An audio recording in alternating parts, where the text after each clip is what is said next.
Well, everybody, it's that time of year. So, we all pretty much know at this point the Marvel Phase 4 has been pretty meh lately. I mean, it hasn't, been necessarily bad. It definitely has had, a lot of great moments and great characters, but it was just a lot, and not a lot of it was good. Because basically, I'm not going to go into this too much because it's not about all of Phase 4, but basically, with the last three phases, only had, two or three movies a year, and then because of that, they had, more time to work on those different projects because they had more time to work on each project. But now, since they're squirting out like a bajillion projects every year, it's gotten a lot more harder and trickier to make these movies and TV shows. So they're a lot worse. So you can imagine my surprise when I saw the trailers for Black Panther Wakanda Forever, and they looked amazing.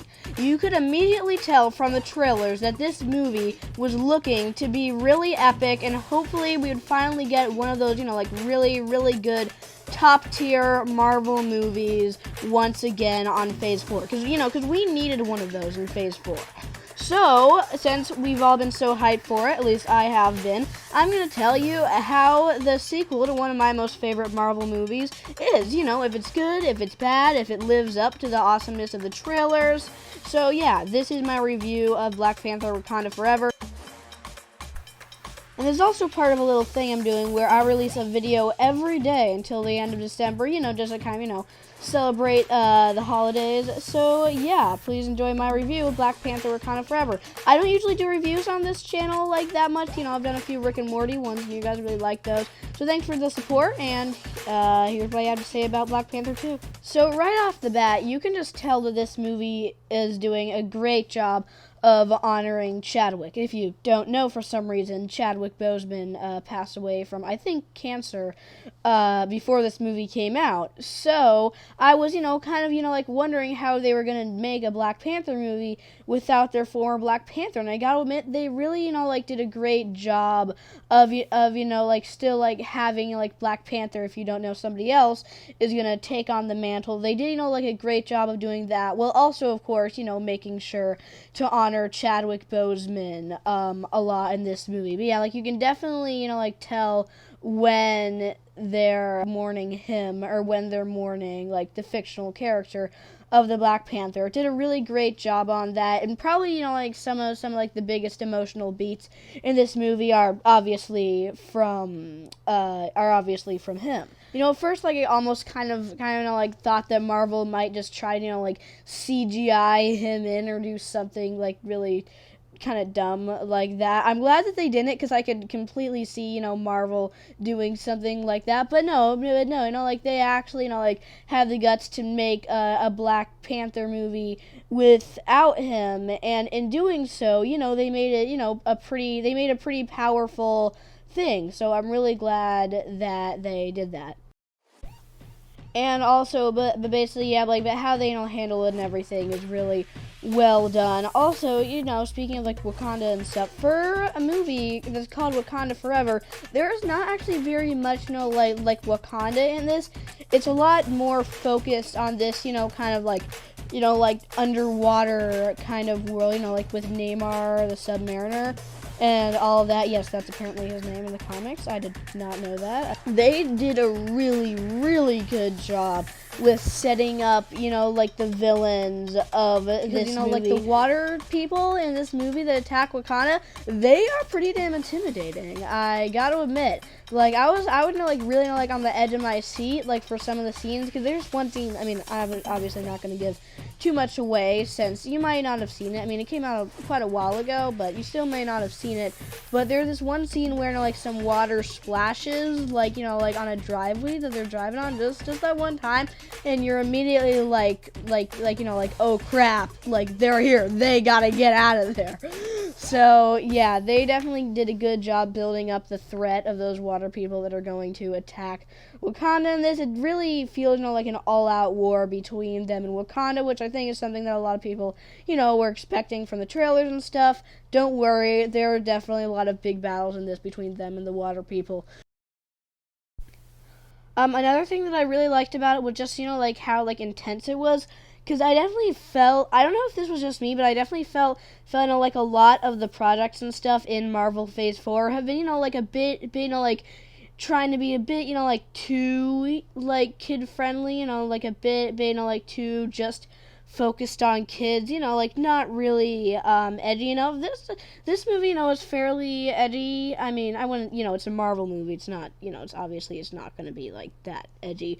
But yeah, I was definitely a bit gladly surprised to see how dark they went with some of this, because it definitely is a bit dark. There are some characters that you would not expect to die that definitely do die, and yeah, there's a lot of death and action in this, so I'm glad that this was definitely a bit darker than a lot of the other movies. Like for a Black Panther movie, it seems like this would be the right movie to go a bit darker for Phase 4, but yeah, all that definitely also goes to make those water people a bit more intimidating too. However, like even though they like Neymar and his whole like water like nation and stuff are pretty good villains, and I actually like really like Neymar's motivation and stuff in this. Like you can definitely get where he's coming from.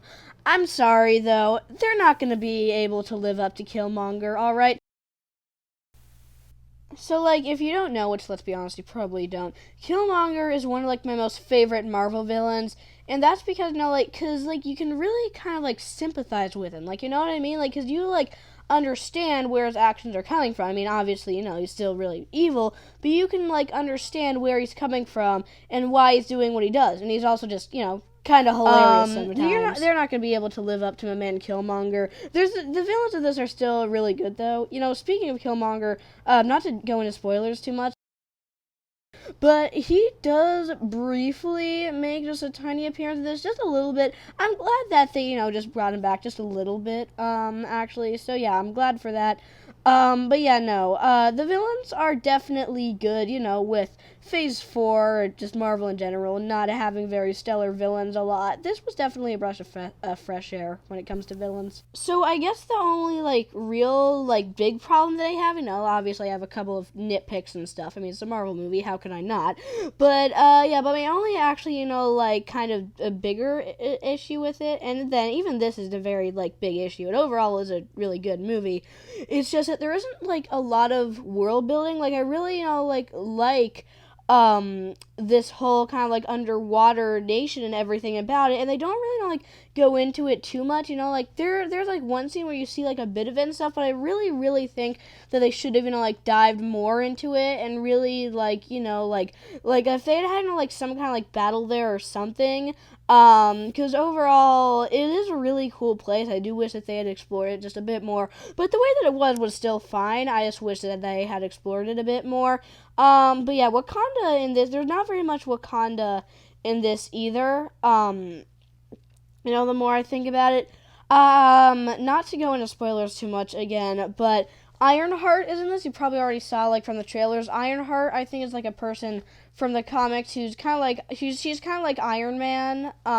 She had, she has, like, her own suit and stuff, and it reminded me, like, back in, like, Marvel Phase 1 or 2, when they could just, have, like, some characters from another, like, series or something, you just put them together in a movie, and it'll be like, well, alright, great, like, that character appeared on Marvel. But no, now I know, like, that character is getting their own, like, show and stuff, which, I mean, I'm not saying that's going to be a bad show, it's probably going to be a pretty good show. I'm just saying, like, it reminds me of back when not everybody had to have their own show. They didn't have to have a million Marvel shows, like, some characters could show up in other characters' stuff, and they wouldn't have to have so many freaking Disney Plus shows. I like the Disney Plus shows. They should just make less of them so that they can make the ones that they do make better.